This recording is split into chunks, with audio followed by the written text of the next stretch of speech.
can I just tell you how fucking sexy this beast is for so many reasons. This is what a Gibson SG should look like. I'm not a huge SG guy, but like this was my first SG, and like if you have a first SG, a 1970-ish Gibson special, SG special. If you notice, it has the black mini Paf humbucker, which is one of the only guitars that Gibson actually made. This is a stock humbucker, and it's definitely like, I mean, it's not like a tip of the hat to Black Sabbath, but like Tony Iommi would be playing these type of guitars. Even though this might seem like a player's guitar, because as the whole, this is the original bridge. Someone just put a Bigsby on it. And the guy that had this actually had 3 mini humbuckers wound at different outputs and decided to put this one in. But the original humbucker and all the wiring's original is in the case, plus 2 more humbuckers like this. So this one's a little bit hotter, he said. I actually really think that this is a nice round sounding mini Paf. You don't see them on a lot of Gibsons. In fact, I suspect the black covered mini Pafs, if someone wanted to restore something, would probably run you a pretty penny. Something that's unusual about this guitar that makes it play so much better is the fact that I refretted it with nice big jumbo frets. So where this was made to play like a fretless wonder, because it's such a good fret job done on it, it just plays like butter all the way up like a shredder guitar. It just feels unbelievable because there's not a lot of meat and potatoes to an SG. And I gotta tell you, here's relicing done the right way. Look at the back of this guitar. It has all of like the cherry finish like rubbed off right in the hand area. So this dude's definitely playing some like Sabbathy solos. And then you can see like a little bit of the sweaty marks up here against his body. And then down here is a little bit of the rash. A little bit of the rash are probably like leaning against, you know, maybe get some beer, get like some chains against it. But this looks like a guitar that's been played for 50 fucking years. Jim and I were saying it. I don't hate these tuners. These Gibson Deluxe tuners, they're actually pretty ballsy. They're very, very stable. I'm like blown away by these tuners. I would think that these things would have fallen apart, and they're stiff and straight. This guitar is definitely a survivor.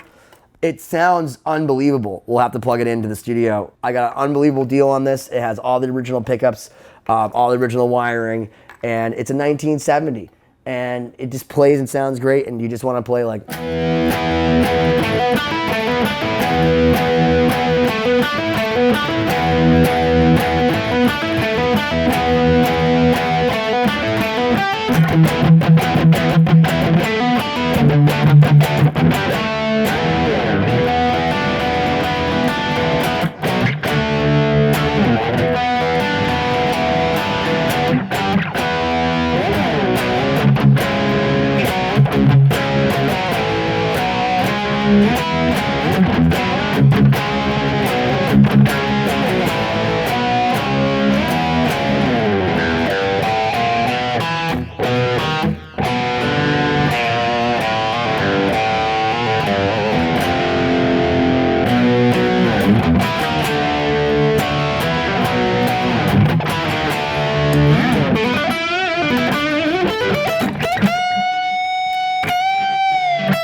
A lot of butter.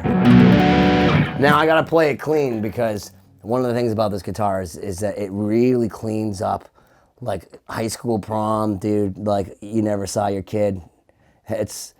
You're like, wow, they're all grown up now. Maybe it's time for the birds and the bees talk. So this is the rhythm pickup. This is the mini Paf sound. Listen to that. So chimey. Let's play some Aussie.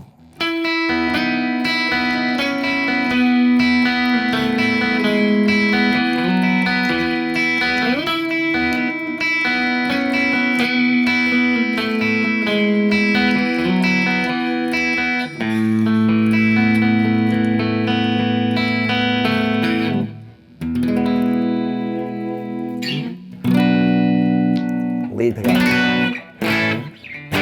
It's like that. Like Tom Petty, or give yourself a little bit more. Let's give myself an AC30. Some Doors.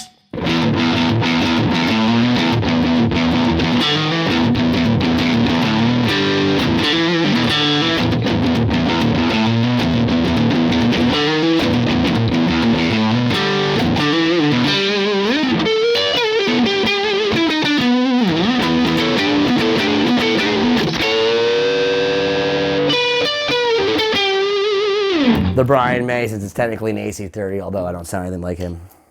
I see that this groove is not staying in because it's on upside down. Which, by the way, for people that don't know, clearly haven't restrung this in a long time, this part is supposed to be that way, so you can go like that, which is why this is falling out, because it's in like a groove meant for this string, because groove is in the hole, not in the heart.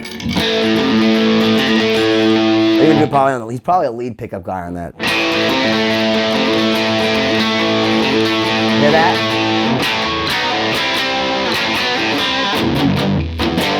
There's that.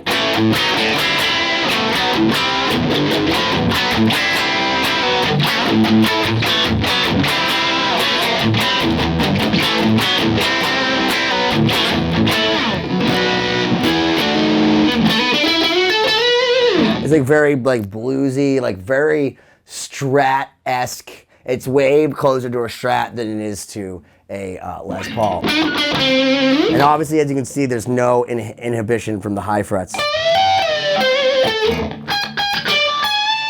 Gibson actually makes a 24 fret version of the SG. It's one of their first 24 fret guitars because they realized that they needed to keep up with like PRS, you know, and a lot of those Ibanez-esque Jackson companies that were doing 24 fret guitars. But this guitar just sounds absolutely fucking slamming. And just make sure that you put it on the right way with the right grooves and the right size, because sometimes they'll say, hey, that doesn't fit in the hole right, and listen to them.